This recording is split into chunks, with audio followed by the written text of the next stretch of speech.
ஹல்லேலூயா. ஒரு சுருக்கமான தேவனுடைய வார்த்தை இன்று உங்களோடு பகிர்ந்து கொள்ளப் போகிறேன். என்னுடைய இருதயத்தில் ஆண்டவர் கொடுத்த ஒரு வார்த்தையை வாக்குத்தத்தமாக தேவன் மேல் நாம் விசுவாசத்தை வைக்க ஏதுவான ஒரு வசனத்தை கர்த்தர் எனக்கு தந்தார். ஏசாயா 46ஆம் அதிகாரம் 9 முதல் 11. ஏசாயா 46 9 முதல் 11. முந்தி பூர்வ காலத்தில் நடந்தவைகளை நினையுங்கள். நானே தேவன், வேறு ஒருவரும் இல்லை. நானே தேவன், எனக்கு சமானம் இல்லை. அந்தத்தில் உள்ளவைகளை ஆதி முதற்கொண்டும் இன்னும் செய்யப்படாதவைகளை பூர்வ காலம் முதற்கொண்டும் அறிவிக்கிறேன். என் ஆலோசனை நிலை நிற்கும், எனக்கு சித்தமானவைகளை எல்லாம் செய்வேன் என்று சொல்லி உராய்ஞ்சுகிற ஒரு பட்சியை கிழக்கிலிருந்து என் ஆலோசனை நிறைவேற்றும் மனுஷனை தூர தேசத்திலிருந்தும் வரவழைக்கிறவராயிருக்கிறேன். அதை சொன்னேன், அதை நிறைவேற்றுவேன், அதை திட்டம் பண்ணினேன், அதை செய்து முடிப்பேன். அல்லேலூயா. எப்பொழுதெல்லாம் நாம் தேவனை குறித்து நாம் சிந்திக்கிறோமோ, தேவனுக்கு அடுத்த காரியங்களை கையாளுகிறோமோ, நம்முடைய அளவீடுகளே மாறுகிறது என்பதை மறந்துடக்கூடாது. மனுஷனை குறித்து சிந்திக்கும் போது நாம் வைக்கிற அளவீடுகள் தேவனுக்கு பொருந்தவே பொருந்தாது. எப்படி ஒரு மூட்டை சர்க்கரையை அளக்கிறதுக்கும் ஒரு ஜாரில் இருக்கிற பாலை அளக்கிறதுக்கும் வித்தியாசமான அளவீடுகளை வைத்திருக்கிறோம். ஒன்றை கிலோ கணக்கில் அளக்கிறோம், இன்னொன்றை லிட்டர் கணக்கில் அளக்கிறோம். அதே போல தேவனை நாம் நினைக்கும் போது மனிதனுடைய அளவீடுகளில் அளவீடை நம்ம முயற்சி செய்வோமானால் பெரிய ஏமாற்றம் தான் நமக்கு மிஞ்சும். அவர் கர்த்தர், அவரை அன்றி வேறு ஒருவரும் இல்லை. அவரை சிந்திக்கும் போது, அவரை நினைக்கும் போது, அவரை தியானிக்கும் போது, அவரை அறிய முற்படும் போது நம்முடைய அறிவின்படி, மூளையின்படி, அளவீடுகள் படி, ஞானத்தின்படி, அனுபவத்தின்படி அவரை நாம் ஒரு நாளும் அளக்கவே முடியாது. அத்தனை அளவீடுகளுக்கும் மிஞ்சினவராக தேவன் இருப்பார். அத்தனை அளவீடுகளும் கொள்ள முடியாத ஒரு தேவனாக நம்முடைய தேவன் இருப்பார். இந்த இடத்துல நான் கர்த்தர் என்று தேவன் தன்னை அறிவிக்கும் போது அவர் செய்கிற 3 காரியங்களை உங்களுக்கு முன்பாக மேற்கோள் காட்ட விரும்புகிறேன். அதை வேண்டுமானால் எழுதி கொள்ளுங்க. முதலாவது, God is the one who purposes. தேவன் திட்டமிடுகிற தேவன். தேவன் திட்டமிடுகிற தேவன், திட்டமிடுகிறவர். இரண்டாவது, God is the one who proclaims his plans. அவருடைய திட்டங்களை அறிவிக்கிற தேவன் அல்லது பறைசாற்றுகிற தேவன். God is the one who proclaims his plans. மூன்றாவது, God is the one who premieres his plans. அவருடைய திட்டங்களை தேவன் துவக்குகிற தேவன். முதலாவது ஆலோசனை பண்ணுகிற தேவன், இரண்டாவது அவர் அதை அறிவிக்கிற தேவன், மூன்றாவது அதை துவக்குகிற தேவன். இது மூன்றையும் நீங்க பார்ப்பீங்களானா அவருடைய ஆலோசனை ஆனாலும் சரி, அவருடைய வார்த்தை ஆனாலும் சரி, அறிவிப்பானாலும் சரி, மூன்றாவது அவருடைய துவக்குகிற செய்கையானாலும் சரி, இதை மூன்றையும் எந்த மனிதனோ, எந்த அதிகாரமோ, எந்த வல்லமையோ நிறுத்தவே முடியாது. ஹல்லேலூயா. அதுதான் தேவனுடைய வல்லமை. What God purposes, no one can change. தேவன் ஒரு காரியத்தை நிர்ணயம் பண்ணி, தேவன் ஒரு காரியத்தை திட்டமிடுவாரானால் அவருடைய ஆலோசனையும், அவருடைய சிந்தனையும், அவருடைய திட்டத்தையும் ஒருவனாலும் தடுக்கவே முடியாது. தேவன் திட்டமிடுகிறவர் என்பதை அவர் சொல்லும் பொழுது எவ்வளவு வல்லமையோடு சொல்லுகிறார் பாருங்க. நீங்கள் இதே வசனத்தில் நீங்கள் 10ஆம் வசனத்தை பார்க்கும்போது வேதம் சொல்லுகிறது, என் ஆலோசனை 2ஆம் பகுதி நிலை நிற்கும், எனக்கு சித்தமானவைகள் எல்லாம் நான் செய்வேன். யார்கிட்ட ஆலோசனை கேட்க வேண்டிய அவசியம் இல்லை, யார்கிட்ட அனுமதி வாங்க வேண்டிய அவசியம் இல்லை, யாருடைய ஒப்பீனியன் நான் கேட்க வேண்டிய அவசியம் இல்லை. எனக்கு என்ன சித்தமோ அதை நான் செய்வேன். என்னுடைய ஆலோசனை நிலை நிற்கும். அல்லேலூயா. நம்முடைய தேவன் திட்டமிடுகிறவர். அவருடைய திட்டங்களை குறித்து நீங்கள் வாசிப்பீர்களான அவருடைய யோசனைகள், அவருடைய தாட்ஸ், அவருடைய பர்பஸஸ், அவருடைய பெர்செப்ஷன், அவருடைய பிளான்ஸ், அவருடைய சிந்தனைகள், ஆலோசனைகள், திட்டங்கள்லாம் பற்றி வேதம் சொல்லும் பொழுது வசனங்களை மாத்திரம் சுட்டி காட்டுறேன். ஏசாயா 55ஆம் அதிகாரம் 8 முதல் 9 வசனங்கள்ல தன்னுடைய ஆலோசனைகள், சிந்தனைகள், திட்டங்கள்லாம் எப்படி இருக்கும்னு கர்த்தர் வெளிப்படுத்துறார். ஏசாயா 55 8 முதல் 9 வசனங்களை பாருங்க. என் நினைவுகள் உங்கள் நினைவுகள் அல்ல,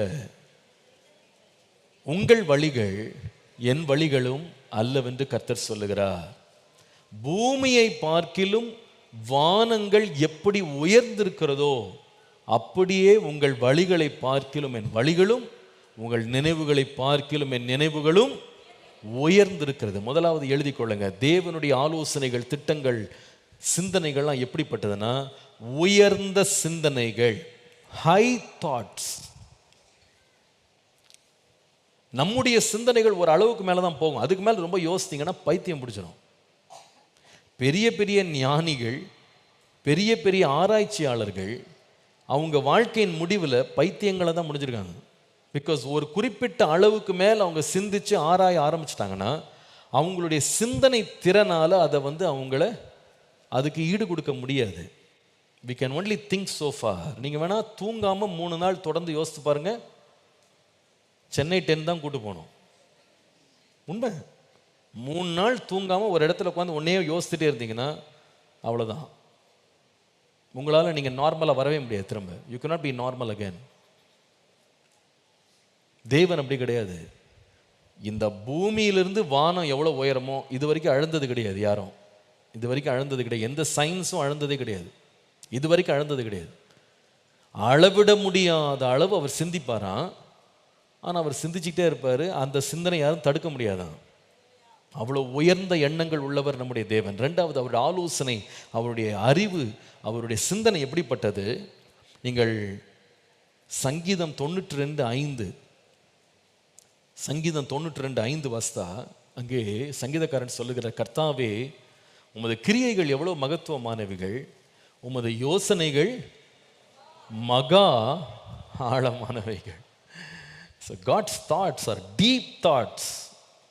நம்மளால் ஓரளவுக்கு தான் ஒரு காரியத்தை பற்றி கொஞ்சம் ஆழமாக சிந்திக்க முடியும். அதுக்கு மேலே நம்மளுக்கு இருள் தான். அதுக்கப்புறமா ஒன்றும் தெளிவு வராது. உள்ளே போனவங்க திருப்பி வெளியே வர்றது ரொம்ப கஷ்டம். ரொம்ப டீப்பாக யோசிக்கிறவங்க திரும்பி மீண்டு வர்றது ரொம்ப கஷ்டம். நிறைய பேர் பார்த்தீங்கன்னா ஒரு எந்த சப்ஜெக்டாக இருந்தாலும் சரி, எந்த சப்ஜெக்டாக இருந்தாலும் சரி, ஒரு அளவுக்கு மேலே டீப்பாக போயிட்டாங்கன்னா they actually get lost. சில காரியங்கள் ஆண்டு ரகசியமாக தான் வச்சிருக்கிறாரு. அந்த ரகசியங்களை ஆராயணும்னு டீப்பாக போனவங்க வெளியே வரும்போது அவங்க நார்மலாக வந்ததே கிடையாது. மோசமான பின்விளைவுகளை அவங்க தங்களுக்கும் மற்றவர்களுக்கும் அவங்க என்ன பண்ணியிருக்கிறாங்கன்னா அவங்க எடுத்துரைச்சிருக்கிறாங்க. ஏன்னா அவங்களால ஒரு அளவுக்கு மேலே ஆழமாக யோசிக்க முடியாது. அதனால் தேவனுடைய சிந்தனைகள், ஆலோசனைகள் வானபரியந்தம் உயர்ந்திருக்கிறது, மகா ஆழமாக இருக்கிறது. இன்னும் நான் சொல்வேன், நாட் ஓன்லி டீப் தாட்ஸ். 139:17 பார்த்தீங்கன்னா அதில் ரொம்ப அழகாக இருக்குது. தேவனே, இந்த உயரமான ஆலோசனை, மகா ஆழமான ஆலோசனைகள் எனக்காக நீங்கள் வச்சிருக்கிறீங்க, அது எவ்வளவு அருமையானவைகள். His thoughts are high thoughts, his thoughts are deep thoughts, his thoughts are precious thoughts. விலையேற பெற்றவைகள், ரொம்ப ப்ரெஷியஸ், விலை கொடுத்து வாங்க முடியாத அளவு அவ்வளவு விலையுள்ள உச்சிதமான எண்ணங்களை எனக்கு வைத்திருக்கிறார். இன்னும் நான் சொல்லுவேன், சங்கீதம் 40ஆம் சங்கீதம் 5ஆம் வசனத்தை பார்த்தால் ஆண்டவர் சொல்லுவார், நம்முடைய சங்கீதக்காரன் சொல்லும்போது சொல்லுவார், என் தேவனாகிய கர்த்தாவே, நீர் எங்களுக்கு எங்கள் நிமித்தம் செய்த உம்முடைய அதிசயங்களும் உம்முடைய யோசனைகளும் அநேகமாக இருக்கிறது, ஒருவரும் அவைகளை உமக்கு விவரித்து சொல்ல முடியாது. நான் அவைகளை சொல்லி அறிவிக்க வேண்டுமானால் அவைகள் எண்ணிக்கைக்கு மேலான. ஆண்டவர் சொல்றார், என் ஆலோசனை, என் சிந்தனை, நான் சிந்திக்கிறவர் அப்படின்னு சொல்றார். அது உயரமான சிந்தனை, ஆழமான சிந்தனை, அது விலையேற பெற்ற சிந்தனை. இன்னொன்று, அளவிடவே முடியாத சிந்தனை. You cannot measure it. அதை எண்ணவே முடியாது. You cannot number it. innumerable thoughts. இத்தனை எண்ணங்களை தனக்குள்ள ஆண்டவர் வைத்துட்டு ஆண்டவர் சொல்றாரு, இங்க பாரு, என்னுடைய ஆலோசனை நிலை நிற்கும். தேவரீர் சகலமும் செய்ய வல்லவர், நீர் செய்ய நினைத்தது. அதுல வல்லமை எத்தனை பேர் உணர்றீங்க தெரியல. அவர் நினைச்சிட்டார்னா அது நடந்துருச்சுன்னு அர்த்தம். எத்தனை பேரால சொல்ல முடியும்? கர்த்தர் நினைச்சிட்டார்னா நடத்திடுவார். அந்த ஆலோசனைகள், அவருடைய எண்ணங்கள்ல இதை செய்யணும்னு அவர் நினைச்சிட்டார்னா, திட்டம் பண்ணிட்டார்னா, முன் குறிச்சிட்டார்னா, எத்தனை பெரிய தடை வந்தாலும் சரி ஆண்டவரை நிறைவேற்றி முடிச்சிருவாரு. ஒரு காரியத்தை முக்கியமா சொல்றேன். தேவன் ஒரு விதமாக நினைச்சிட்டு இருக்கும் போது மனுஷன் வேறு விதமாக சிந்தனை பண்ணி அவன் எவ்வளவு உட்கார்ந்து திட்டம் போட்டு வேலை செய்யலாம். ஆனா அவனுடைய எந்த திட்டமும் ஆலோசனையும் தேவனுக்கு முன்பாக நிலை நிற்கவே முடியாது. முடிவில் நிலை நிற்க போகிறது கர்த்தருடைய திட்டம். இது எல்லாத்தையும் நான் ஒவ்வொன்றா ஆண்டவனுக்கு காண்பிக்கும் போது இந்த பின்னணியில் எனக்கு மனசில் ஒவ்வொரு காரியத்துக்கும் எனக்கு ரெஃபரன்ஸ் மாதிரி ஓடினது என்னன்னு கேட்டிங்கன்னா, 1 ராஜாக்கள் 19ஆம் அதிகாரம், அதில் இந்த முதல் 8 வசனங்களில் ஏசபேல் தேவனுடைய தீர்க்கதரிசியாகிய எலியாவுக்கு விரோதமாக அவள் எழுத்து கொண்டு வந்த மிகப்பெரிய ஒரு திட்டம். அந்த அம்மா சொல்கிறாங்க, நான் ஏற்கனவே எல்லாம் பிளான் பண்ணிட்டேன். என்ன பிளானா? நாளைக்கு இந்நேரம், வாசித்து பாருங்க, அதை எலியாவிடத்தில் ஆண் அனுப்பி சொல்கிறாங்க, இந்த பாகால் தீர்க்கதரிசிகளை கொன்று போட்டியே 2ஆம் வசனத்தில், அவர்களில் ஒவ்வொருவருடைய பிராணனுக்கு செய்யப்பட்டது போல நான் நாளை இந்நேரத்தில் உன் பிராணனுக்கு செய்யாதே போனால் தேவர்கள் அதற்கு சரியாகவும் அதற்கு அதிகமாகவும் எனக்கு செய்ய கடந்தம்மா. என்னெல்லாம் சூழலை விடுறாங்க பாருங்க. இந்தம்மா திட்டம் போட்டிருக்காங்க. 24 hour பிளான். 24 மணி நேரத்தில் உன்னை நான் கொன்று போடுவேன். சொன்ன ஆள் சாதாரண ஆள் இல்லை. ஒரு ராஜாவினுடைய மனைவி, அதுவும் இந்த அம்மா ரொம்ப வேற மாதிரி ஒரு லெவலில் உள்ள ஒரு ராஜாவின் மனைவி. கொலை பண்ணுறதுக்கு அஞ்சாத ஆள், சொன்னதை செஞ்சிருவாங்க. இங்கே ஆள் வேற விட்டு அனுப்பி பயமுறுத்துறாங்க. ஆனால் செய்ய முடிஞ்சதா? செய்ய முடியலை. ஏன்னா கர்த்தர் செய்ய நினைத்தது தடைபடாது. நீங்கள் எத்தனை ஆலோசனை கூட்டம் வேணா போடலாம். கர்த்தர் உன்னை செய்யணும்னு திட்டம் போட்டாரா, உலகமே எதிர்த்து அந்த திட்டத்துக்கு விரோதமாக ஆலோசனை பண்ணாலும் ஒரு இமி கூட நகர்த்த முடியாது. நம்முடைய ரட்சகராக இயேசு கிறிஸ்து பிறந்த பொழுது ஏரோது ராஜா திட்டம் போட்டான், அந்த பிள்ளையை நான் கொலை பண்ணுவேன். தேசத்தில் உள்ள அத்தனை ஆண் பிள்ளைகளையும் 3 வயது கீழே கொன்று போட்டான். ஆனால் இயேசு அப்போ கூட பிடிக்க முடியல அவனால். ஏன்னா கர்த்தர் அவரை ஏற்படுத்தி இருந்தார். இது சாதாரண திட்டம் இல்லை. உலக தோற்றத்துக்கு முன்பாகவே அடிக்கப்பட்ட தேவாட்டுக்குட்டி அவர். ஒரு ராஜா எழும்பி எத்தனை பேரை வேணா நீ கொலை பண்ணி, என்ன வேணா நீ செய், நீ போடுற திட்டம் நடக்காது. கர்த்தர் ஒரு காரியத்தை நினைச்சிட்டார்னா அதை தடுக்க எந்த அதிகாரத்திற்கும் வல்லமை இல்லை.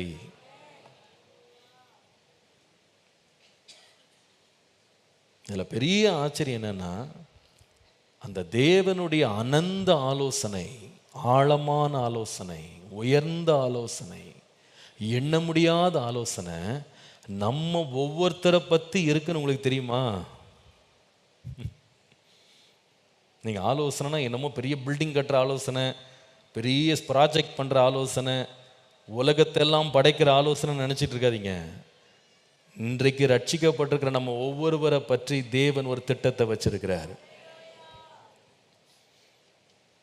யாரை முன்குறித்திருக்கிறாரோ அவர்களை அழைத்திருக்கிறார். நம்ம எல்லாம் முன்குறிக்கப்பட்டவர்கள். உலக தோற்றத்துக்கு முன்பதாகவே கர்த்தர் நம்மளை பற்றி நினைச்சிருக்கிறாரு. தாயின் வயிற்றிலே உருவாவதற்கு முன்பதாகவே நம்மளை ஆண்டவர் பார்த்துட்டாரு, பேர் சொல்லி அழைத்திருக்கிறாரு. நம்மை குறித்து அவர் நினைத்திருக்கிற நினைவுகள் தீமைக்கல்ல, எல்லாம் நன்மைக்கானவைகள். எவ்வளோ பெரிய ஆச்சரியம்! அவ்வளோ தேவனுடைய மகத்துவமான எண்ணங்கள்ல நான் இருக்கிறேன், நாம் இருக்கிறோம் அப்படின்னு நினைக்கிறது எவ்வளோ பெரிய மகத்துவம்! அல்லேலூயா! இப்போ கர்த்தர் நம்மளை பற்றி என்ன நினைச்சிருக்கிறாரோ அதை யாருமே என்ன பண்ண முடியாது, மாற்ற முடியாது, தடுக்க முடியாது, குலைக்க முடியாது. மறந்துடாதீங்க அதை. அவர் செய்ய நினைத்தது தடைபடாது. Take heart, my friend. God has thoughts for you. High thoughts, deep thoughts, innumerable thoughts. And none of them will go void. அந்த எண்ணங்களில் ஒன்று கூட பலிக்காமல் போகவே போகாது. கர்த்தர் செய்ய நினைத்தது நிறைவேறும். அல்லேலூயா! அந்த முதல் வார்த்தையை உங்க உள்ள நல்லா எடுத்துக்கிடுங்க. இன்றைக்கு கர்த்தாவே, உம்முடைய ஆலோசனைகள் நிறைவேறும். நீர் என்ன நினைத்தீரோ அது நிறைவேறும். நான் நினைக்கிறது கூட நிறைவேறாம போயிடும், நீங்க நினைச்சது நிறைவேறும். நீங்க என்ன யோசிக்கிறீங்களோ அது நிச்சயமாகவே நிறைவேறும். அல்லேலூயா! கர்த்தர் நினைத்தது நிறைவேறும், கர்த்தர் சொன்னது நிறைவேறும்.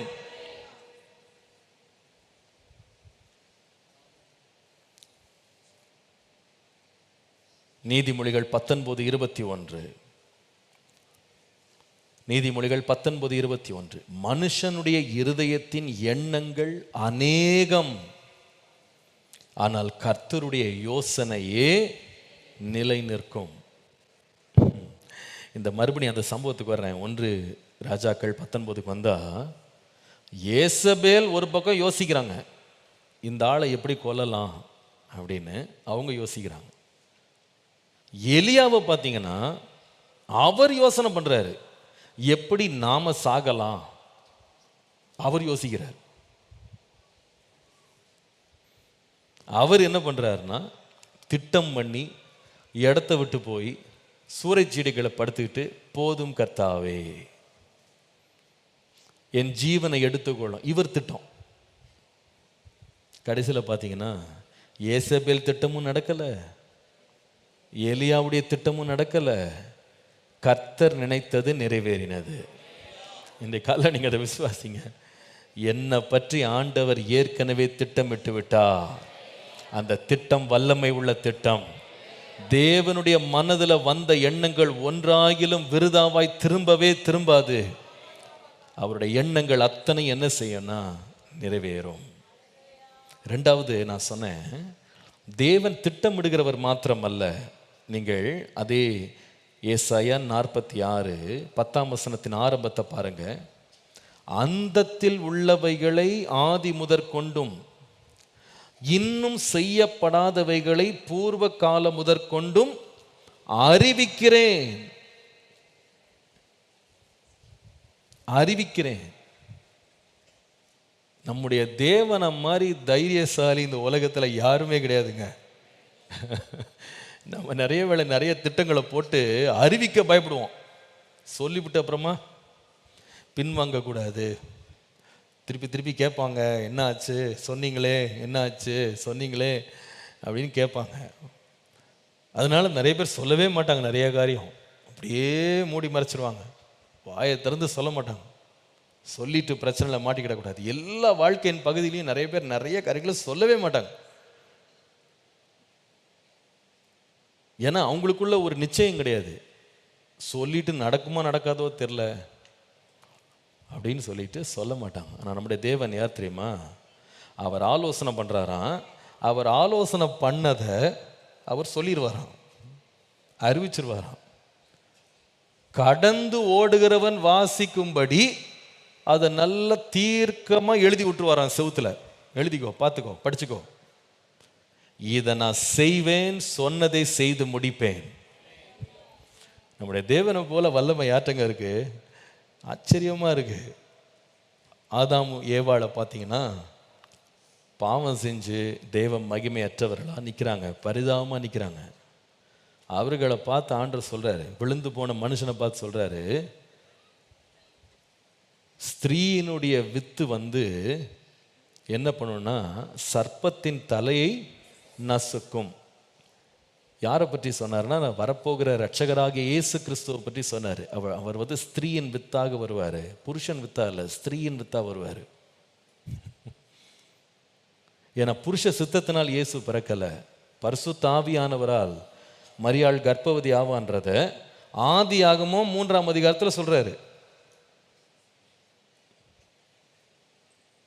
சொன்னதை செஞ்சாரா இல்லையா? செய்தார். அதுக்கு நடுவில் நீங்க பார்த்தீங்கன்னா மனிதன் கண்ணில் இதை செய்யவே முடியாது அப்படின்ற மாதிரி இம்பாசிபிலிட்டிஸ் வந்தது. எப்போ தெரியுமா? அடுத்த தலைமுறையிலேயே. பிறந்தது 2 பிள்ளை, அதில் ஒரு பிள்ளை இன்னொரு பையனை கொண்டு போட்டான். என்னங்க என்னமோ ஸ்திரீயின் வித்து சர்ப்பத்தின் தலையை நசுக்குனாரு, பையனை இன்னொரு பையனை நசுக்கிட்டான். அதிகமாக இங்கே சர்ப்பத்தை நசுக்கிறது. ஆனால் அதே ஆதாம் சொல்லுகிறான், ஏவாள் சொல்லுகிறாள், கர்த்தரால் ஒரு குமாரனை பெற்றேன். இம்பாசிபிலிட்டி நடுவில் ஒரு பிள்ளை பிறக்குது, அது வளருகிறது, முன்னேறி வருகிறது.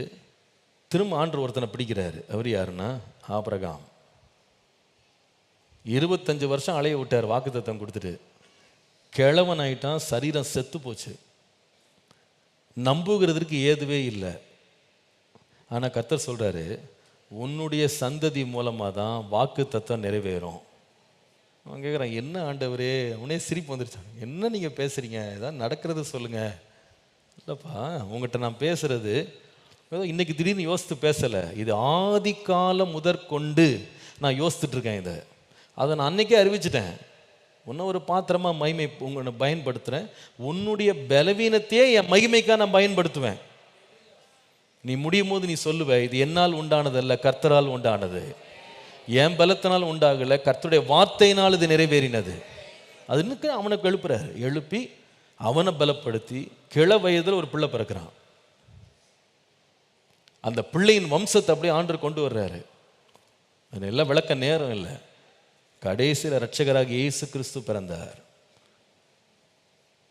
கிட்டத்தட்ட 4000 ஆண்டுகளுக்கு முன்பாக கொடுக்கப்பட்ட தீர்க்க தரிசனம் நிறைவேறினது. ஆச்சரியமா இருக்குல்ல? காலம் கடந்து போகலாம், சூழ்நிலைகள் எதிர்மறையா இருக்கலாம், கர்த்தர் வந்து எந்த காரியத்தையும் செய்யறதுக்கு முன்னால உரைப்பார், அவர் பேசுவார். நீங்கள் யோவான் 1:1 பார்த்தீங்கன்னா தேவனுடைய வழிகளே அப்படிதான் இருக்கும். ஆதியிலே வார்த்தை இருந்தது, அந்த வார்த்தை தேவனிடத்தில் இருந்தது, அந்த வார்த்தை தேவனாகவே இருந்தது. எல்லாம் பிகின் பண்றதே வேர்டு தான். அவரு நாட் டீட், வேர்ட். வார்த்தையை சொல்லுவார். அந்த வார்த்தையினாலே சகலமும் உண்டாகும். நாம சொல்ற வார்த்தை நிறைய தரையில விழுந்துரும். ஆனா கர்த்தர் சொன்ன வார்த்தையில ஒண்ணு கூட தரையில விழாது. ஏன்னா அவருடைய வார்த்தை நிலை நிற்கும். அந்த வார்த்தையை ஒரு மனுஷன் என்ன பண்ண முடியாது, தடுக்க முடியவே முடியாதுங்க. You cannot stop the word of God. ஆண்டவர் சொன்னார், வானம் அழிஞ்சு போயிடும், பூமி அழிஞ்சு போயிடும், என் வார்த்தை நிலை நிற்கும். பூ உலர்ந்து போகும், புல் காய்ந்து போகும், கர்த்தருடைய வார்த்தையோ நிலை நிற்கும். அது அனுப்பப்பட்ட எந்த காரணத்துக்கு அனுப்பப்பட்டதோ அதை செய்யாம அது விருதாம திரும்பி வரவே வராது. அதான் தேவனுடைய வார்த்தை. உங்களுக்கு தெரியுமா, கர்த்தர் அந்த வார்த்தையின் மூலமா தான் நம்மளை உயிர்ப்பிச்சிருக்கிறாரு. அவருடைய வார்த்தை ஆவியும் சத்தியமுமா இருக்கிற அந்த வார்த்தை நமக்குள்ளே நிலை கொண்டிருக்கிறது. அந்த வார்த்தையினால தான் நம்மளை ரட்சித்திருக்கிறாரு. தேவன் நம்மை குறித்து சொன்ன ஒவ்வொரு காரியத்தையும் நிறைவேற்ற வல்லவராய் இருக்கிறார்.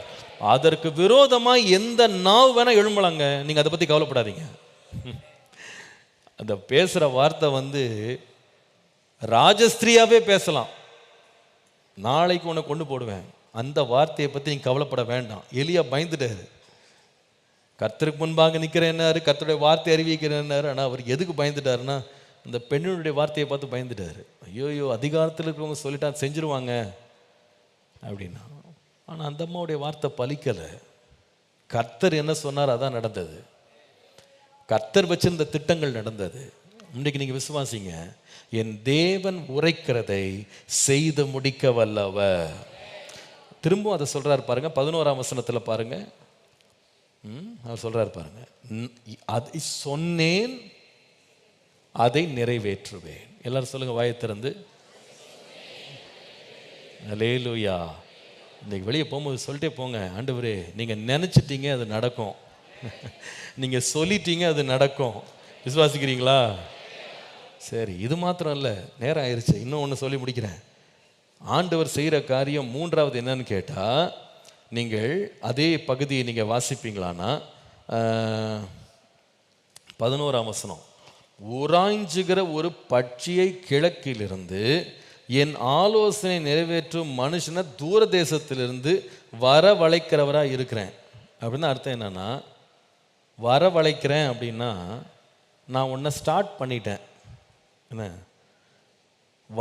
என் வண்டி ஸ்டார்ட் ஆயிடுச்சுன்னா அதுக்கப்புறம் என்ன பண்ணாது, நிற்கவே நிற்காது. அதான் தேவன் சொல்கிற வேலை. அவர் செய்கிற வேலை எதுவுமே அப்படி தான். அவர் ஸ்டார்ட் பண்ணிட்டாரு, அதை முடிச்சிடுவார். அவர் சொல்கிறார், நான் தூர தேசத்திலிருந்து பட்சிய கிழக்கிலிருந்து மனுஷனை தூர தேசத்துலேருந்து வரவழைச்சிட்டேன். அதை சொன்னேன், அதை செஞ்சிருவேன், அதை திட்டம் பண்ணுவேன், அதை செய்து முடிப்பேன்.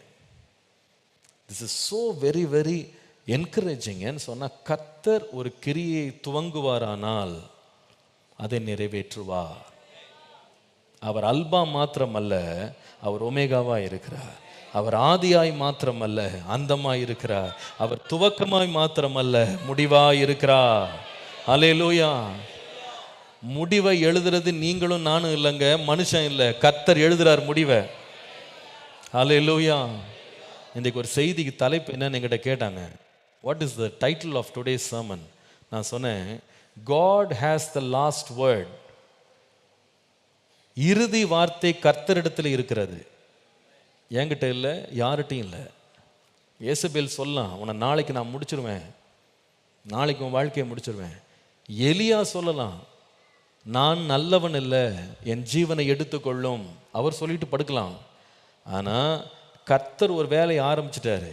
நீ நடுவில் படுத்திருந்தாலும் சாப்பாடை கொடுத்து எழுப்பி, போக வேண்டிய தூரம் வெகு தூரம், ஒழுங்காக போயிட்டு வா போ. கீழ்த்தளத்தில் டிக்கெட் வாங்கிட்டு போய் தூங்கிட்டு இருக்கலாம், எழுப்பி விட்டு யாரை வச்சு எப்படி டிரான்ஸ்போர்ட் பண்ணுமோ பண்ணி தான் என்ன செய்யணும்னு நினைச்சாரோ அதை என்ன பண்ணிடுவார், ஆண்டவர் முடிச்சிருவார். If he started something he will finish it. நான் ஒன்றை துவங்கினா நான் பயப்படலாம், முடிக்க முடியுமான்னு. கர்த்தர் துவங்கினால் அதை செய்து முடிக்க அவர் வல்லவர். அவர் உண்மை உள்ளவர், அவர் உண்மை உள்ளவர். 2 வசனங்களை காட்டுறேன், இன்ட்ரெஸ்டிங்காக இருக்காது. நீதிமொழிகள் 16:33. நீதிமொழிகள் 16:33. சீட்டு மடியிலே போடப்படும், காரிய சித்தியோ நீ என்ன சீட்டுனா போடு, காரிய சித்தி யார்கிட்ட தான் வரும்னா சீட்லேருந்து வராது. எங்கேருந்து வரும்? கர்த்தர்கிட்ட வரும். இன்னொரு வசனத்தையும் காட்டுறேன், நீதிமொழிகள் 21:30. 21:30. கர்த்தருக்கு விரோதமான ஞானமும் இல்லை, புத்தியும் இல்லை. நீ உட்காந்து எவ்வளோ நேரம்னா யோசித்துக்கப்பா, எவ்வளோனா திட்டம் பண்ணிக்கோ, எவ்வளோ புத்தியை கரைச்சி குடிச்சிக்கிட்டு நீ என்னன்னா பண்ணு. கர்த்தர் ஸ்டார்ட் பண்ணிட்டாருன்னா அது என்ன பண்ண முடியாது. யோசேப்ட்ட சொன்னார், ஒரு நாள் வரும் 11 நட்சத்திரம் சூரியன் சந்திரன் வணங்கும். என்னென்ன திட்டம் போட்டாங்க மனுஷன், என்னென்ன பிளான் போட்டான், எப்படியெல்லாம் அவனை பொறியில் சிக்கிறது. கர்த்தர் என்ன சொன்னாரோ அதை கர்த்தர் நிறைவேற்றி முடிச்சார். அதனால தான் நாம் வாசிக்கிறோம் பிலிப்பியர் 1:6. பிலிப்பியர் 1:6. உங்களில் நற்கிரியை துவங்கினவர், தமிழில் 5ஆம் வசனம் நினைக்கிறேன், உங்களில் நற்கிரியை தொடங்கினவர் அதை இயேசு கிறிஸ்துவின் நாள் பரியந்தம் முடிய நடத்துவார் என்று நம்பி நான் சொல்லுகிறேன். நற்கிரியை அவர் துவங்கிட்டாரா, அவர் என்ன செய்வார்? முடிப்பார், நடத்தி முடிச்சிருவார், முடிய வரைக்கும் நடத்துவார். இந்த தேவன் என்றென்றும் உள்ள தேவன், மரண பரியந்த நம்மை நடத்துவார். முதிர் வயது மட்டும் உன்னை நான் சுமப்பேன். என் வாழ்க்கையில கடைசி வார்த்தை ஆண்டவர் தாங்க எழுதுறாரு. அவருடைய ஆலோசனைகள், அவருடைய செய்கைகள், அவருடைய முடிவுகள். மூன்று வார்த்தை ரொம்ப முக்கியம். இன்னைக்கு கர்த்தர் திட்டமிடுகிறார், ஆலோசனை பண்றார். கர்த்தர் ஆலோசனை பண்றத முன்னமே அறிவிக்கிறாரு. அவர் பயப்படுறதில்ல, செய்ய முடியுமான்னு பயப்படுறதில்ல, அவர் முன்னமே அறிவிச்சிடுறாரு. மூன்றாவது, அவர் துவங்குறாரு. அவர் துவங்கினது, அவர் ஆலோசனை பண்ணது, அவர் உரைத்தது நடந்தே தீரும். எல்லாரும் தயவுசெய்து திரும்ப ஏசாயா 46:9 முதல் 11 வசனங்களை நாம் எல்லாரும் சேர்ந்து வாசிக்க போகிறோம். ஏசாயா 46:9 முதல் 11 எடுத்துக்கிட்டீங்களா? ஏசாயா 46:9 முதல் 11. இந்த வாரம் முழுவதும் அறிக்கை பண்ணிக்கிட்டே இருங்க, இதை அறிக்கை பண்ணிக்கிட்டே இருங்க. என் தேவன் எல்லாவற்றையும் முடிப்பார். அல்லேலூயா. வாசிக்கலாமா? முந்தி பூர்வ காலத்தில் நடந்தவைகளை நினையுங்கள், நானே தேவன், வேறு ஒருவரும் இல்லை, நானே தேவன், எனக்கு சமானம் இல்லை. அந்தத்தில் உள்ளவைகளை ஆதி முதற்கொண்டும் இன்னும் செய்யப்படாதவைகளை பூர்வ காலம் முதற்கொண்டும் அறிவிக்கிறேன். என் ஆலோசனை நிலை நிற்கும், எனக்கு சித்தமானவைகளை எல்லாம் செய்வேன் என்று சொல்லி உராய்ஞ்சுகிற ஒரு பட்சியை கிழக்கிலிருந்தும் என் ஆலோசனை நிறைவேற்றும் மனுஷனை தூரத்திலிருந்தும் வரவழைக்கிறவராய் இருக்கிறேன். அதை சொன்னேன், அதை நிறைவேற்றுவேன், அதை திட்டம் பண்ணினேன், அதை விசுவாசிக்கிறீங்களா? அன்றைய காலையில் இந்த 3 வார்த்தை எடுத்துக்கிடுங்க உங்கள் ஆவியில். இன்றைக்கு எடுத்துகிட்டு போங்க வெளியில் போகும்போது. ஹல்லேலூயா. ஆண்டவரே, நீர் ஆலோசனை பண்ணுகிற தேவன். அந்த ஆலோசனை யாரும் தடுக்க முடியாது, நம்முடைய நினைவுகளை யாரும் மாற்ற முடியாது. ரெண்டாவது, ஆண்டவரே, நீர் வாயை திறந்து நீர் செய்ய போகிறத உரைக்கிறவர். நீர் சொல்லுகிற காரியம் மாறவே மாறாது. பொய் சொல்ல நீர் மனுஷன் அல்ல, மனமாற நீர் ஒரு மனுபுத்திரனும். சொல்லியும் செய்யாதிருப்பீரோ, வசனித்தும் நிறைவேற்றாதிருப்பாரா? அவர் சொன்னதை செய்வார். அவரோட வார்த்தை அவ்வளவு பவர்ஃபுல். அவரோட வார்த்தை நமக்கு கிடைச்சிட்டுனா அதுக்கு நம்ம பயப்பட வேணாம். காட்ஸ் வேர்ட் என்கிட்ட வந்துருச்சு அப்படின்னா it is good as done, அது முடிஞ்சிருச்சுன்னு அர்த்தம். மூன்றாவது, கர்த்தர் நினைக்கிறத பேசுறத ஆண்டவர் துவக்குவார். அவர் துவக்குவார். ஆண்டவர் சொல்றார், உனக்காக நான் வரவழைக்கிறதுக்கு எல்லாம் ரெடி பண்ணிட்டேன், நான் அது ஸ்டார்ட் ஆகுது, வண்டி ஸ்டார்ட் ஆகுது, உன்னை சேர்ற வரைக்கும் நான் உன்னை விட மாட்டேன். சாலமோன்ட்ட ஆண்டவர் சொல்றாரு, என்ன தாவீதுட்ட சொன்னார் சாலமோனை பற்றி, உன்னுடைய மகனாகிய சாலமோன் இந்த ஆலயத்தை கட்டுவான், இந்த ஆலயத்தை அவன் கட்டி முடிக்கிற வரைக்கும் நான் அவனை விட்டு விலகுவதும் இல்லை, அவனை கவலைப்படாத, அதை நான் கடைசி வரைக்கும் முடிச்சிருவேன், கவலைப்படாத. எவ்வளோ நல்ல தேவனுங்க. அவர் ஒன்று ஸ்டார்ட் பண்ணிட்டாருன்னா என்ன பண்ணுவார்? ஃபினிஷ் பண்ணுவார். God has the last word. என் கர்த்தர் செய்ய நினைத்தது தடைபடவே படாது. என் தேவன் என்னை ஆசீர்வதித்தால் அதை தடுக்கிறது யாராலையும் முடியாது. பாடலை பாடும்போது கர்த்தருக்கு என்று நம் காணிக்கைகளை செலுத்த போகிறோம். இந்த விசுவாசத்தோடையே நம்ம தேவனுடைய சமூகத்தில் அந்த பாடல்களை பாடும்போது அது அறிக்கையா அப்படிங்க பாடுங்க. என் தேவன் செய்ய நினைத்தது தடைபடவே படாது.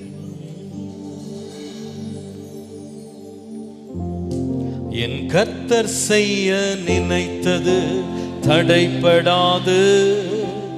என் தேவன் என்னை ஆசீர்வதித்தால் தடுப்பது யாரு? என் கர்த்தர் செய்ய நினைத்தது தடைபடாது. என் தேவன் என்னை ஆசீர்வதித்தால் தடுப்பது யாரு? பாடுவோம் சேர்ந்து. என் தேவனால் நான் உயருவேன், என் தேவனால் நான் பெருகுவேன், என் தேவனால் நான் உயருவேன், என் தேவனால் நான் பெருகுவேன். நிச்சயம் நடக்கும், நிச்சயம் நடக்கும், சுற்றி உள்ள கண்கள் அதை பார்க்கும். என்னை சுற்றி உள்ள கண்கள் அதை பார்க்கும். இன்னொரு முறை பாடுவோம். என் கர்த்தர் செய்ய நினைத்தது அது தடைபடாது.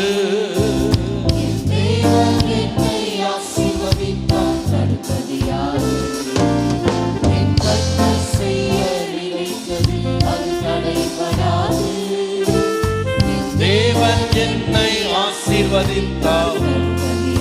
விசுவாசத்தோட சொல்லுவோம். என் தேவனால் நான் உயருவேன். Thank you Lord. தேவனால் நான் உயருவேன். நிச்சயம் நடக்கும், நிச்சயம் நடக்கும். சுற்றி உள்ள கண்கள் அதை பார்க்கும். என்னை சுற்றி உள்ள கண்கள் அதை பார்க்கும். நான் கலங்கி நின்ற போது கலங்காதே என்றாரே. நான் தனித்து நின்ற போது இருக்கிறேன் என்றாரே. நான் கலங்கி நின்ற போது கலங்காதே என்றாரே. நான் தனித்து நின்ற போது நான் இருக்கிறேன் என்றாரே. கர்த்தர் கரம் பிடித்து நான் உன்னை விட்டு விலகே, நான் உன்னை என்று கைவிடேன் என்றாரே. கர்த்தர் கரம் பிடித்து நான் உன்னை விட்டு விலகே, நான் உன்னை என்று கைவிடேன் என்றாரே. தேவனா என் தேவனா நான் உயருவேன். என் தேவனா நான் பெருகுவேன்.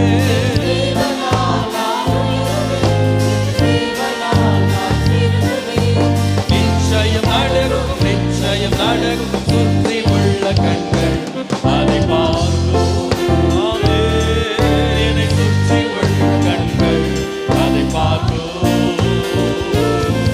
நான் முடியாது என்ற போது முடியும் என்றாரே. நான் பலம் தளர்ந்த போது திடன் கொள் என்றாரே. நான் முடியாது என்ற போது முடியும் என்றாரே. நான் மனம் தளர்ந்த போது திடன் கொள் என்றாரே. கர்த்தர் அருகில் நின்று நான் உனக்காய் யாவும் செய்வேன். உன் தேவை பார்த்துக் கொள்வேன் என்றாரே. கர்த்தர் அருகில் நின்று நான் உனக்காய் யாவும் செய்வேன். உன் தேவை பார்த்துக் கொள்வேன் என்றாரே. என் தேவனால் நான் உயருவேன்.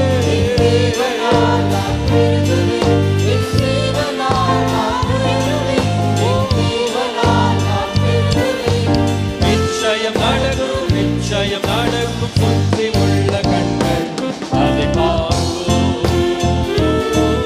என்னை சுற்றி உள்ள கண்கள் அதை பார்க்கும்.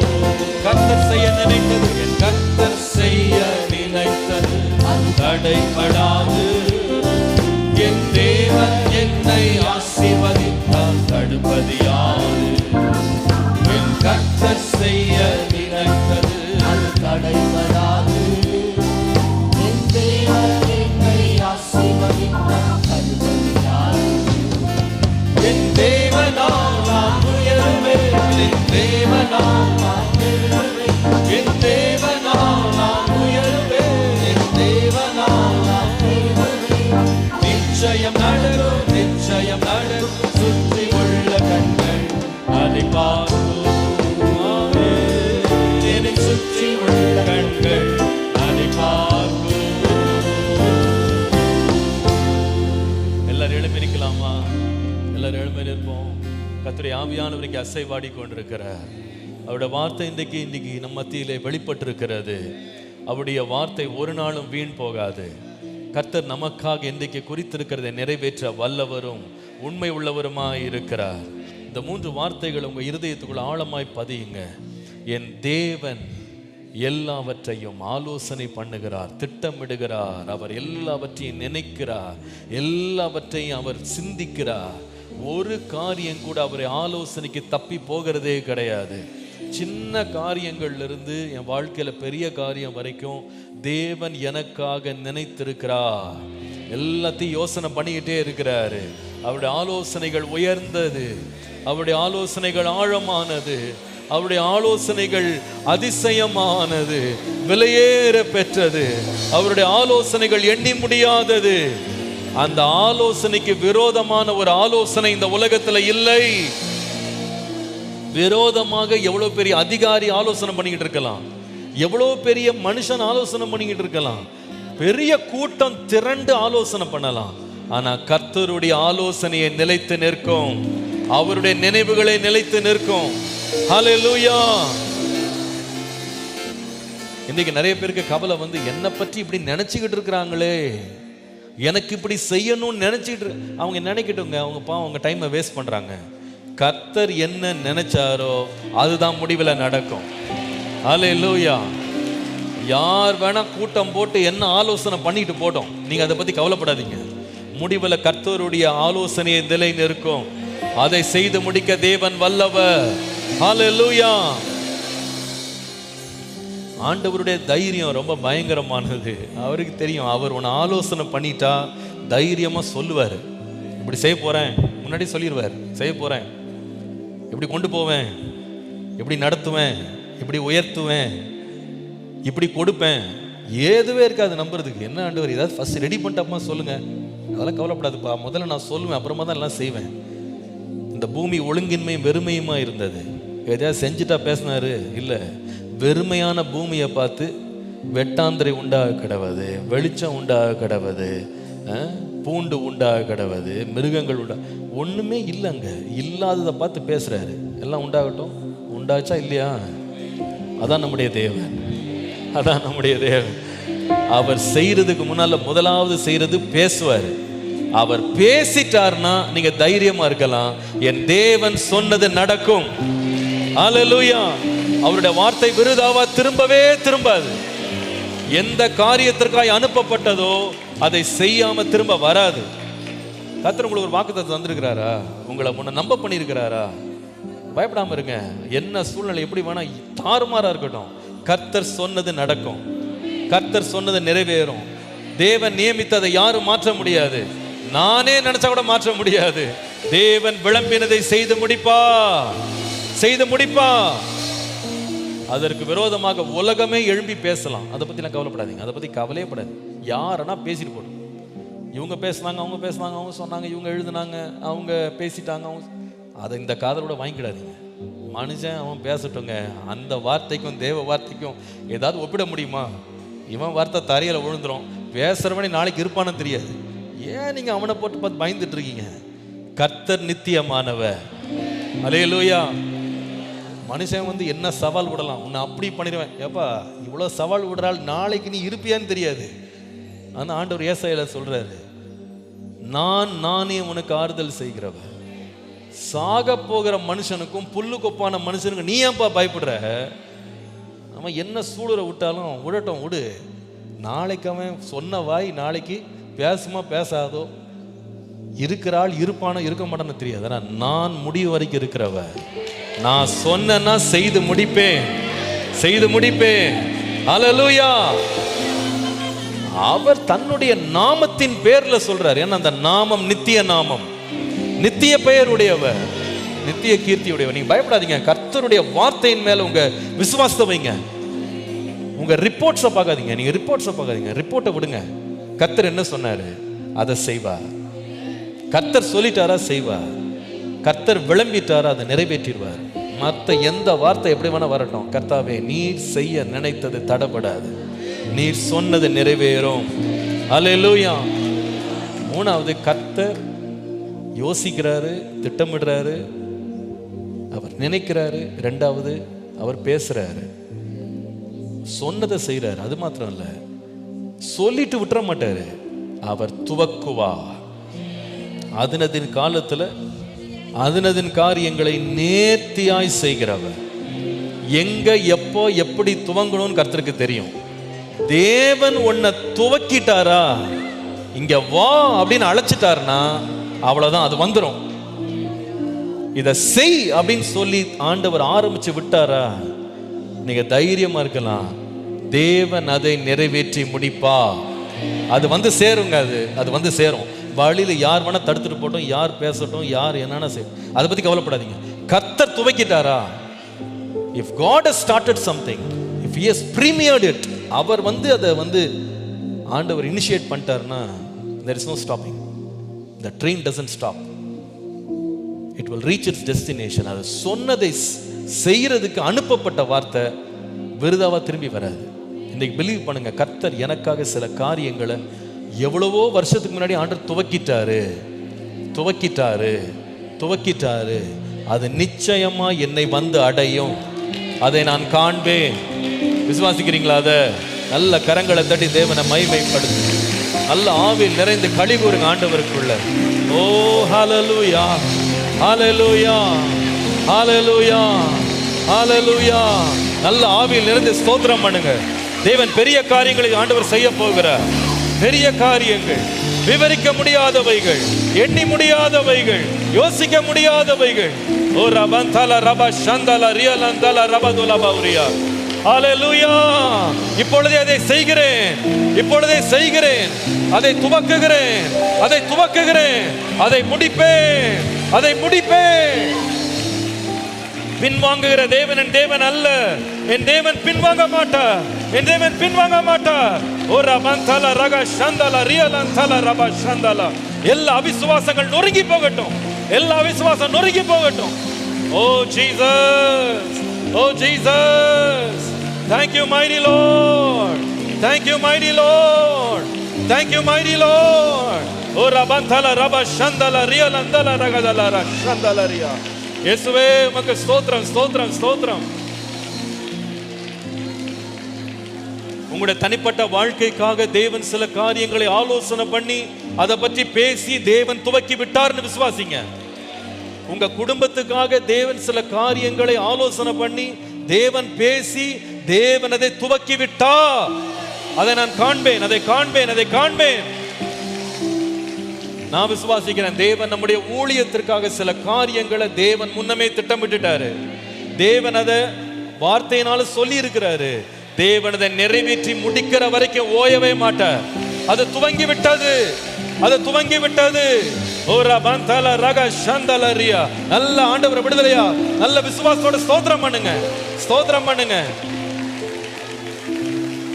ஓ Jesus.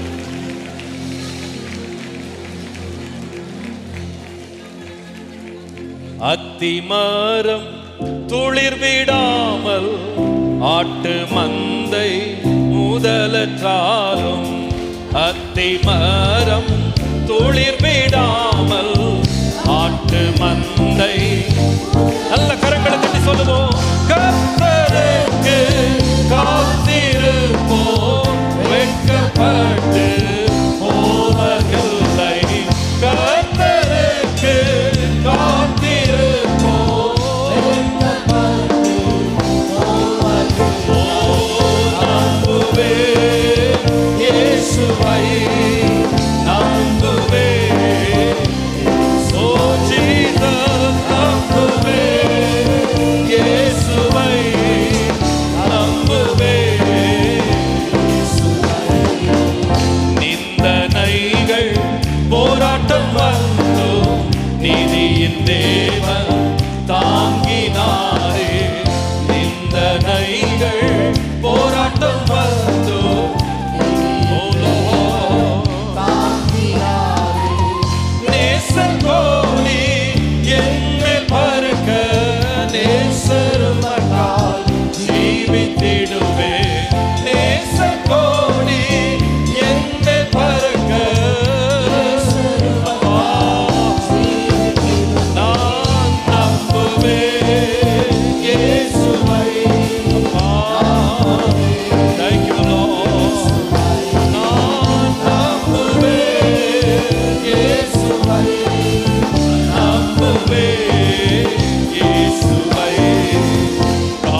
Thank you, Jesus. Thank you, Jesus.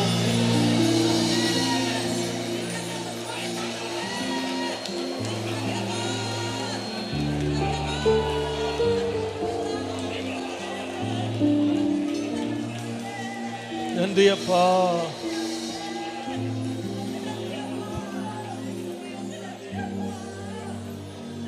என்னை குறித்து ஆண்டவர் நினைத்திருக்கிறார். என்னை குறித்து ஆண்டவர் பேசி இருக்கிறார். எனக்காக காரியங்களை ஆரம்பிச்சிட்டாரு. அதை செய்யாமல் தேவன் விட மாட்டார். அவர் பெரியவர். நல்ல கரங்களை தட்டி தேவன் நன்றி செலுத்துவோம். ஆமென். ஆவியானவரே உமக்கு நன்றி, நன்றி, நன்றி. திருவிருந்தின் நேரம். கர்த்தர் திருவிருந்தை ஆசீர்வதிப்பாராக.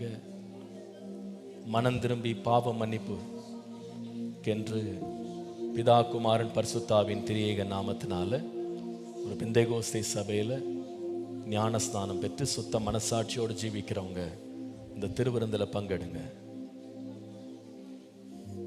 அப்படியே நாம் இருக்கிற இடங்களிலே அமைதியாக நாம் உட்காரலாம். எல்லாருக்கும் திருவிருந்து பரிமாறி முடித்த பின்பு நாம் ஜெபம் பண்ணி நாம் திருவிருந்தை நாம் ஆசரிக்கலாம்.